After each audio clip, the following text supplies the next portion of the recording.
Hey everyone, Steven here with Lucky Casts, bringing you another episode from the Crystal Mastery Archives.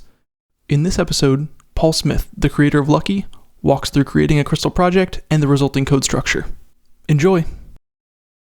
In the last episode, we built a very simple program with just one file. That's nice to start out with, but usually we want something a little bit more complex. Luckily, Crystal comes built in with the ability to create a project structure for building libraries, or in Crystal those are called shards, or building an application. Now, the difference between these, and we'll run help here so you can kind of see, we can give it a type of lib, which is a shard, or app for an application skeleton. Now, to figure out which one of these two you want, you basically need to decide if this is something you want to share with other people that they can use in their projects, or if it's a standalone application.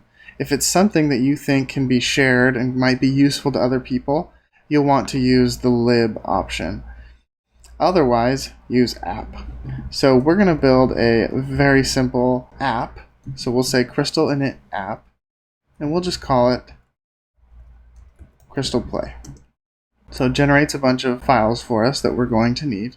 I'm going to clear the console so it's a little bit less hectic, and then open up this new folder using Visual Studio Code.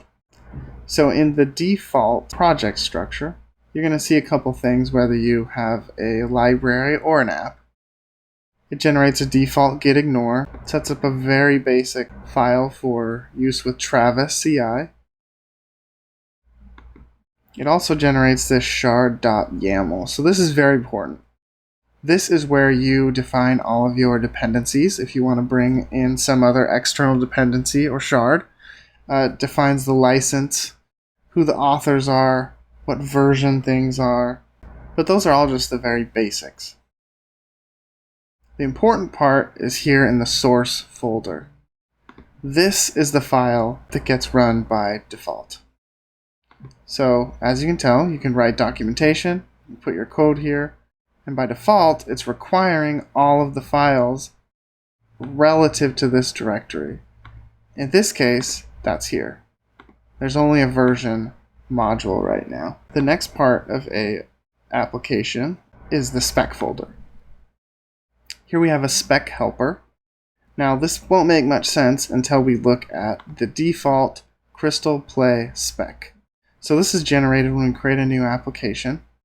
As you can see, it has a very basic test that always results in a failure.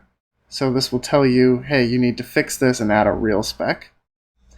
At the top, we require our spec helper, which was the first thing we looked at. The spec helper requires spec, which is a built-in library in the standard library of Crystal, that gives us things like a describe block, it gives us a bunch of helper methods like this for matching equality, whether strings contain other strings, and other helpful functions for testing your applications.